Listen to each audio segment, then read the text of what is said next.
나이가 든다는 것은 말이지요, 화려했던 무대 위에서 내려와 어두운 객석에 홀로 앉아보는 일과 같습니다. 나는 이제 인생이라는 긴 여정의 종착역에 서 있습니다. 내 손에는 젊은 날 그토록 움켜쥐려 했던 명예도 지식도 재물도 남아있지 않습니다. 그저 남은 것이라곤 수없이 긁히고 아몬 상처들과 그 상처들이 만들어낸 깊은 정적뿐입니다. 오늘 나는 여러분에게 내가 90해를 살며 비로소 깨달은 아주 귀하고도 서늘한 진실 하나를 들려주려 합니다. 여러분, 주변을 한번 보십시오. 평생 선한 일을 하고 남을 위해 살았다고 자부하는데도 늘 삶이 고달프고 복이 따르지 않는 사람이 있는가 하면 평소엔 말이 없고 그저 그림자처럼 조용히 지내는 듯한데도 삶의 끝자락에서 말할 수 없는 평온과 큰 복락을 누리는 이들이 있습니다. 그 차이가 어디에 있다고 생각하십니까? 나는 그것이 바로 그 사람만이 간직한 영혼의 그늘, 즉 마음속의 비밀스러운 방에 있다고 믿습니다. 요즘 사람들은 모든 것을 밖으로 끄집어내어 보여줘야만 직성이 풀리는 모양입니다. 자신이 무엇을 먹었는지, 어디에 갔는지, 누구를 도왔는지까지 세상에 알리느라 분주합니다. 하지만 성경에서도 말하고 동양의 고전에서도 강조했듯이 오른손이 하는 일을 왼손이 모르게 하는 음덕이야말로 가장 큰 복의 씨앗이 됩니다. 그런데 오늘날 우리는 어떻습니까? 내면의 빛을 밖으로 다 쏟아버리고 나니 정작 영혼의 창고는 텅 비어버린 것이지요. 내가 살아보니 복부이라는 것은 마치 고인 물과 같아서 남들이 다 보는 열린 공간에서는 금방 증발해버리고 맙니다. 참된 복부는 아무도 보지 않는 곳, 즉 자신의 고독한 전당에서 나 홀로 신선과 대면하며 쌓아올린 에너지가 결정하는 것입니다. 나는 이것을 마음의 그늘이라 부릅니다. 어둠이 아니라 빛이 너무 강해 눈이 부시지 않도록 보호해주는 안식처 말입니다. 만약 당신이 50살을 넘어서도 여전히 자신의 선행을 자랑하고 자신의 고통을 세상이 다 알아주길 바라며 소리 높여 외치고 있다면 안타깝게도 당신의 복은 그 입술을 떠나는 순간 사라지고 마는 것입니다. 젊은이들은 이해하지 못할지도 모릅니다. 왜 좋은 것을 감춰야 하나요? 라고 묻겠지요. 하지만 늙은이의 눈으로 본 세상은 다릅니다. 진정한 힘은 드러내는 데 있는 것이 아니라 감추는 데 있습니다. 당신의 마음속에 누구에게도 말하지 않은 비밀스러운 기도 하나, 아무도 모르게 행한 작은 친절 하나, 그리고 누구에게도 들키지 않은 눈물 한 방울이 남아 있습니까? 그 누구도 침범할 수 없는 그 비밀의 방이 있는 사람만이 인생의 거센 풍랑 속에서도 흔들리지 않는 뿌리를 가질 수 있습니다. 그것이 바로 내가 말하는 가장 큰 복을 받은 자의 비밀입니다. 당신의 영혼은 지금 너무 노출되어 있지는 않나요? 이제는 문을 닫고 당신만의 소중한 그늘을 만들어야 할 때입니다. 자, 이제 조금 더 깊은 이야기를 해봅시다. 내가 말하는 그 마음의 그늘이라는 것, 혹은 영혼의 비밀방이라는 것이 과연 무엇인지 말입니다. 사람들은 흔히 그늘이라고 하면 어둡고 침침한 것, 부정적인 것을 떠올리곤 합니다. 하지만 한국의 전통 가옥인 한옥을 한번 생각해 보십시오. 뜨거운 여름날 처마 끝이 만들어내는 그 깊은 매혹의 그늘이 없다면 우리는 어디서 그 시원한 바람을 맞겠습니까?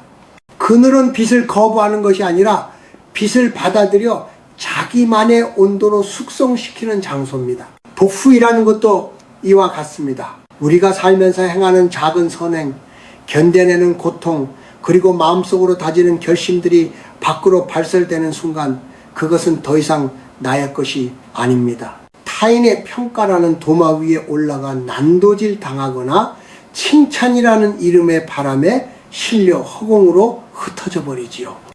하지만 그것을 입 밖으로 내지 않고 내면의 깊은 곳, 즉 나만의 그늘 속에 넣어두면 어떻게 될까요? 그것은 발효되기 시작합니다. 우리 내 된장이나 김치가 어두운 독안에서 세월을 견디며 깊은 맛을 내는 것처럼 우리의 공덕과 복보 또한 침묵 속에서 비로소 영적인 힘을 갖게 되는 것입니다. 나는 이것을 영적인 핵 에너지라고 부르고 싶습니다. 에너지는 응축될수록 강력해집니다. 내가 만난 수많은 성공한 이들, 그리고 진정으로 평온한 삶을 마감한 이들은 하나같이 자기만의 비밀을 가지고 있었습니다. 그들은 자신이 얼마나 큰 고통을 겪었는지 구태여 설명하지 않았고 자신이 얼마나 대단한 일을 했는지 광고하지 않았습니다. 대신 그들은 그 모든 에너지를 내면으로 돌려 자신의 영혼을 살찌우는 데 썼습니다. 요즘 젊은 사람들은 소통이라는 미명 아래 자신의 속들을 너무 쉽게 개방합니다. SNS에 올리는 사진 한 장, 글 한 줄에 자신의 복기를 다 쏟아붓고는 정작 혼자 있을 때는 허무함에 몸서리칩니다. 왜 그럴까요? 안감이 없는 옷처럼 속이 훤히 들여다보이기 때문입니다. 속이 비어있으니 외부의 작은 비난에도 쉽게 상처 입고 타인의 시선에 일희일비하게 되는 것입니다. 진정한 복보를 가진 자는 자발적 고독을 즐깁니다. 남들이 나를 알아주지 않아도 상관없다는 그 당당함, 그것은 바로 내 안에 비밀 창고에 가득 쌓인 음덕인덕이 있기 때문입니다. 한국의 옛 선비들은 이를 가리켜 신도비이라 했습니다. 홀로 있을 때조차 자신을 삼가고 내면의 향기를 닦는 것이지요. 여러분, 당신의 삶에서 가장 소중한 계획이나 가장 깊은 아픔은 제발 아껴두십시오. 그것을 동네방네 떠들고 다니며 동정을 구하거나 박수를 받으려 하지 마십시오. 침묵은 금이 아니라 당신의 복을 지키는 견고한 성벽입니다.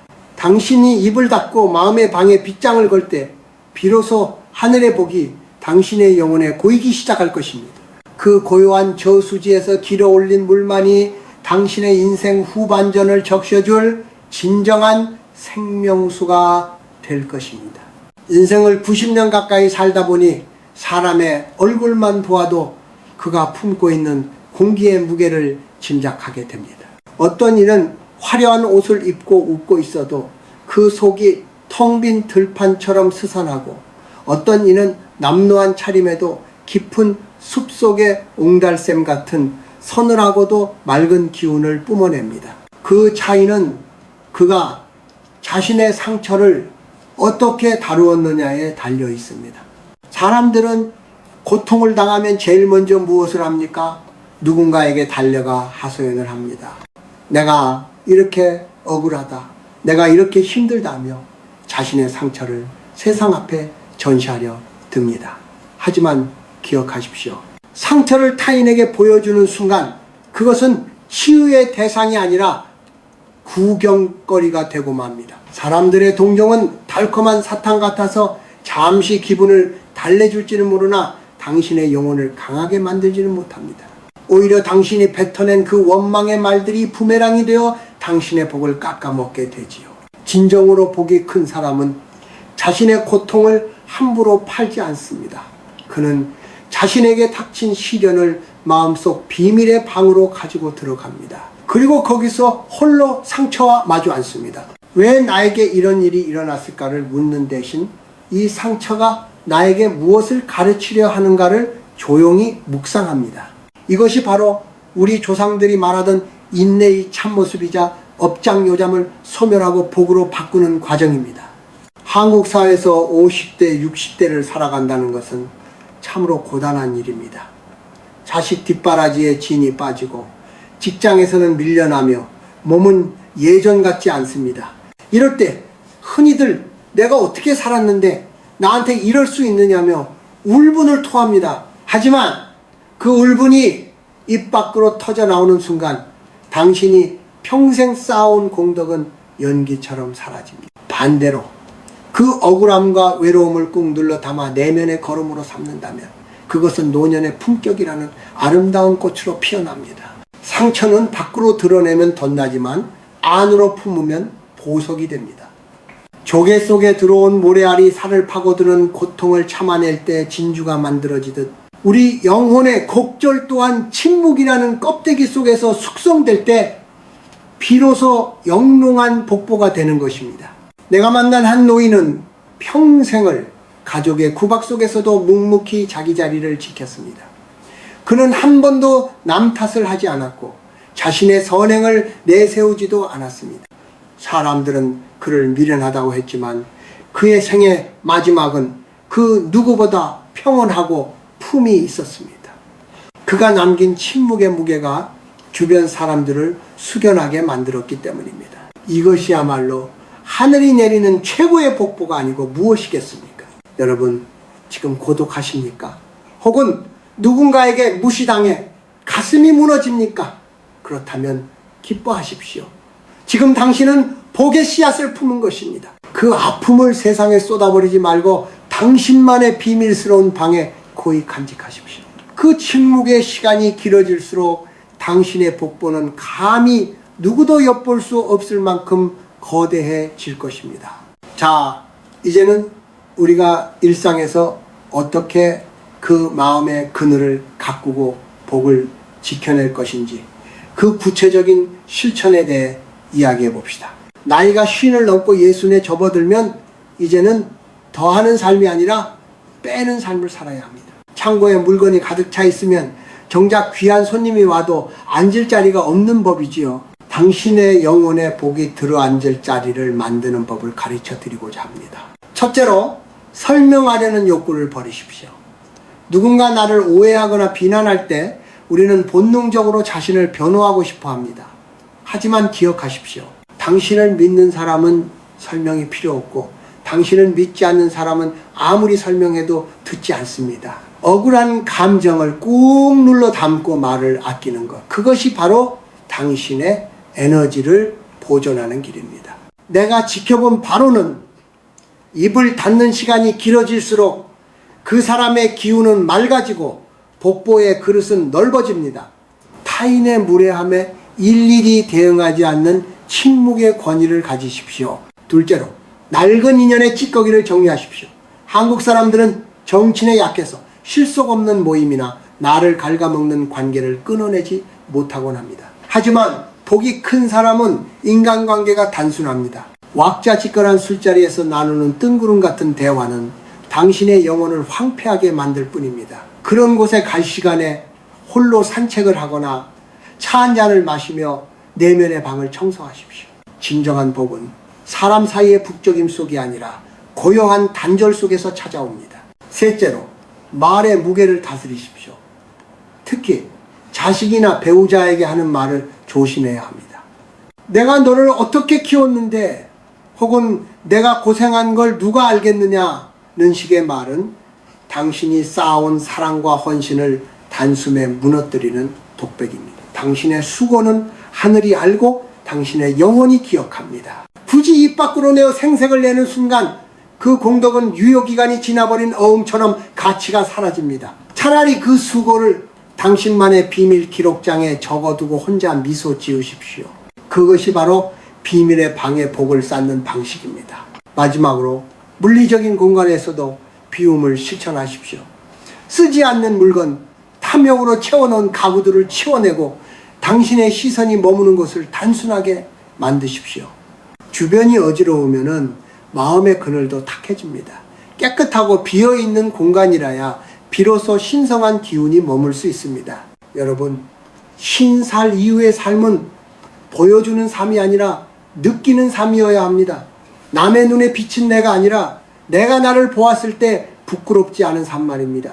타인에게 무시당했을 때 허럽게 웃어넘길 수 있는 여유, 소중한 계획을 남에게 발설하지 않고 묵묵히 밀고 나가는 뚝심, 그리고 아무도 모르는 선행을 저금하듯 쌓아가는 즐거움. 이 네 가지를 실천할 때 당신의 노년은 그 어떤 보석보다 찬란한 복보로 가득 차게 될 것입니다. 이제 긴 이야기를 마무리할 시간이 되었군요. 나는 지금 창밖으로 저물어가는 노을을 바라보고 있습니다. 해가 진다는 것은 어둠이 오는 것이기도 하지만 동시에 낮 동안 치열했던 열기가 가라앉고 만물이 비로소 안식을 찾는 시간이기도 합니다. 인생의 90년이라는 세월을 지나오며 내가 배운 단 하나의 진리는 인간의 행복은 얼마나 많이 가졌느냐가 아니라 얼마나 깊은 평화를 소유했느냐에 달려있다는 사실. 내가 여러분께 그토록 강조했던 마음속의 비밀스러운 방, 혹은 영혼의 그늘은 결국 무엇을 위한 것이었을까요? 그것은 바로 우리 생의 마지막 순간에 가져갈 유일한 영적 자산을 보호하기 위함입니다. 우리가 세상을 떠날 때 우리가 평생 일구었던 집도 차도 자식들의 효도도 우리와 함께 갈 수 없습니다. 오직 당신의 영혼이 그 비밀의 방에서 홀로 닦아온 침묵의 향기와 아무도 모르게 쌓아온 음덕만이 당신의 길을 밝히는 등불이 되어줄 것입니다. 사랑하는 여러분, 50살이 넘고 나이가 들어간다는 것을 서글퍼하지 마십시오. 오히려 이제야말로 진정으로 나 자신과 마주할 기회를 얻은 것입니다. 젊었을 때는 세상의 박수 소리에 귀를 기울이느라 내면의 소리를 듣지 못했습니다. 하지만 이제는 그 박수 소리가 잦아들었으니 당신만의 고요한 방에 앉아 자신의 영혼과 대화해 보십시오. 그동안 참 애썼다. 남들이 몰라줘도 내가 너를 안다. 이 한마디가 세상 그 어떤 위로보다 강력한 복보가 됩니다. 복후이라는 단어를 가만히 들여다보십시오.